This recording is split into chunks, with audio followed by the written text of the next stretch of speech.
आपका स्वागत है आपके अपने YouTube चैनल महाअध्ययन में। वीडियो को लाइक करें और अगर आपने अभी तक चैनल को सब्सक्राइब नहीं किया है तो जल्दी से कर दीजिए। आज हम करने जा रहे हैं हमारी छठी कक्षा के लिए गणित की वर्कशीट जिसका नंबर है 19 और आज की तारीख है 1 दिसंबर। आपको याद है हम भिन्नों को जोड़ना सीख चुके हैं। आज हम सीखेंगे घटाना और हम समान हर और असमान हर दोनों को सीखेंगे। समान हर के बारे में आप बहुत ही आसानी से सीख चुके हैं और आप जानते हैं जब समान हर वाले भिन्न होते हैं तब हमें उन्हें जोड़ना और घटाना बहुत आसान होता है।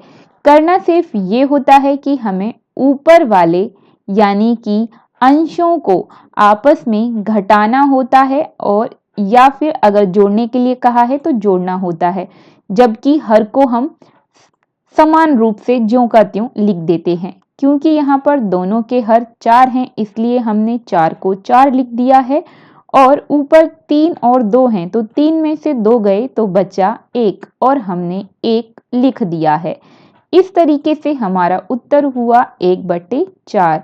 आपको याद है हमने एक और बात सीखी थी, अगर उत्तर हमारा इस तरह से आ जाए जिसमें वह एक ही पहाड़े से भाग होते हैं तो हम उसे भाग करके छोटा करके लिखते हैं। जैसे 4 के पहाड़े में 8 आता है, हम अगर इन दोनों को भाग करें 4 से तो दोनों ही भाग हो जाएंगे।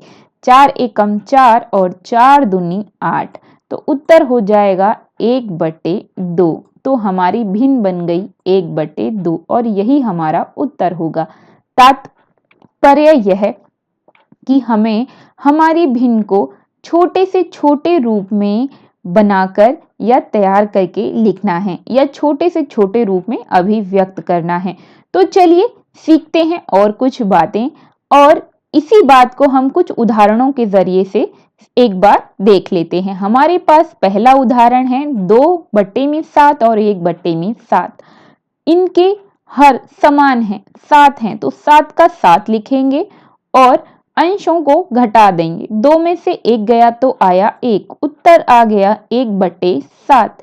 बिल्कुल इसी तरीके से 5/7 और 3/7 का हर 7 का 7 लिखेंगे और 5 में से 3 को घटाने पर हमारे पास 2 आ जाएगा और उत्तर होगा 2/7।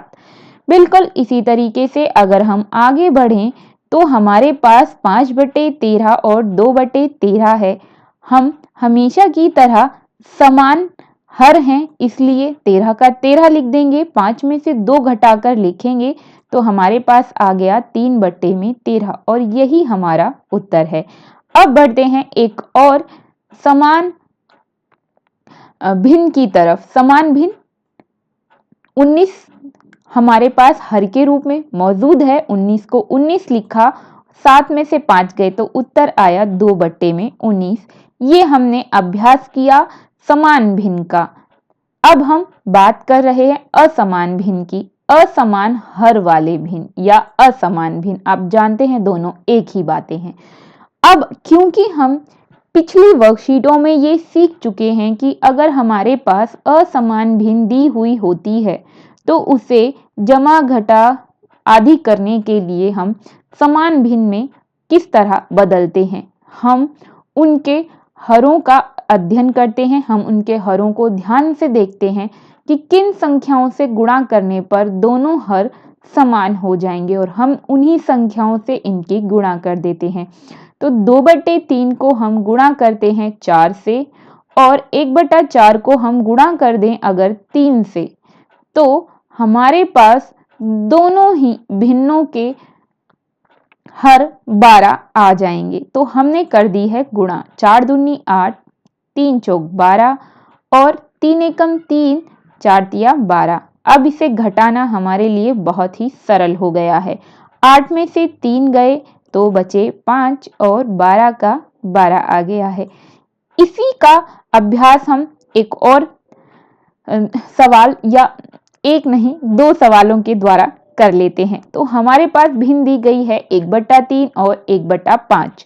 इन्हें अगर हम एक जैसा बनाना चाहते हैं तो 1/3 को अगर हम 5 से गुणा कर दें जैसे कि यहाँ पर हमने की है, और 1/5 को अगर हम 3 से गुणा कर दें जैसा हमने यहाँ पर किया है, तो दोनों के ही हर 15 आ जाएंगे, जैसा कि यहाँ पर आ गए हैं।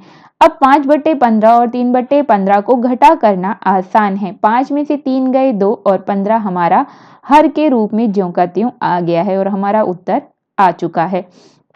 अब हम बी की बात करते हैं। 4/3 और 3/4 को हम समान बनाना चाहते हैं, तो हमें 4/3 को 4 से के अंश व हर दोनों को 4 से गुणा किया, वहीं 3/4 को हमने अंश व हर दोनों को 3 से गुणा किया, और इस तरीके से हमारे पास दोनों भिन्नों के हर 12 आ गए हैं। और अब इसे घटाना है आसान। 16 में से 9 गए तो बच गए 7। 7/12 हमारा उत्तर है। अब देखते हैं हमने क्या सीखा। समान हर वाले भिन्नों का अंतर बताना है। अंतर यानी कि घटा करके बताना है। अब जानते ही हैं अंतर का मतलब होता है घटा। तो अगर हम इन्हें घटा कर दें तो बहुत ही आसान है। हमारे हर समान है। 7 में से 5 गए तो 2/9, और यहीं पर अगर इसकी बात करें तो हमारे पास आ जाएगा 11/17। बिल्कुल चिंता ना करें, आपके लिए उत्तर लिखित रूप में भी मौजूद हैं। ये रहे इसके उत्तर। दोनों ही सवाल मैंने जो अभी आपको समझाए। लेकिन अगर हम दूसरे प्रश्न की ओर बढ़ें तो ये हैं असमान भिन्न, या हम ये कहें असमान हर वाली भिन्न। हमें इनको घटाकर बताना है। तो पहला है हमारे पास 6/11, दूसरा है 1/6। अगर हम 6/11 को 6 से और 1/6 को 11 से गुणा कर लें तो हमारे पास दोनों के हर के रूप में 66 मौजूद होगा, और ये रहा इसका पूरा उत्तर। देखिए दोनों के हर 66 आ गए हैं। 36 में से 11 को घटा देंगे तो हमारे पास आ गया 25, और हर ज्यों का त्यों 66, और ये है हमारा उत्तर। अब बढ़े दूसरे सवाल की ओर, यानी कि दूसरे सवाल के दूसरे भाग की ओर। 7/9 2/3। अगर हम 9 और 3 दोनों को ध्यान से देखें तो 9 को 2 से गुणा करने पर 18 आता है, वहीं पर अगर हम 3 को 6 से गुणा कर दें तो 18 आता है। 6 तिया 18। तो हम पहली भिन्न को 2 से और दूसरी भिन्न को अगर 6 से गुणा कर लें तो हमारे हर एक बराबर हो जाएंगे। आप चाहते तो पहली को 3 से और दूसरी भिन्न को 9 से गुणा कर सकते थे, पर संख्या बड़ी हो जाती। ये हमारे पास छोटा तरीका है। छोटे से छोटे अंकों से गुणा करने पर छोटी संख्या तैयार होती हैं, जिससे आगे भी जमा घटा करना थोड़ा आसान होता है। तो अब हमारे पास संख्या आ गई है 14/18 और 12/18। 18 का 18 ज्यों का त्यों, और 14 में से 12 को घटाने पर आता है 2/18। अब अगर हम 2/18 को देखें तो दोनों ही 2 के पहाड़े से भाग हो सकती हैं, और हमने इसे भाग कर दिया। 2 एकम 2 और 2 नीम 18, और हमारे पास भिन्न आ गई है 1/9 आंसर के रूप में। तो ये थी हमारी आज की मैथ की वर्कशीट।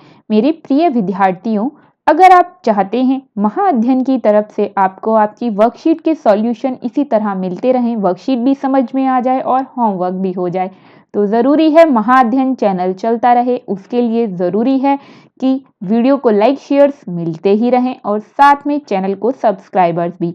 तो फटाफट से वीडियो को लाइक कर दीजिए। साथ में अगर आपने अभी तक चैनल को सब्सक्राइब नहीं किया है तो आपकी वीडियो के नीचे एक आ रहा है रेड कलर का सब्सक्राइब लिखा हुआ, उसको क्लिक कर दीजिए। कलर चेंज हो जाएगा और लिखा होगा सब्सक्राइब।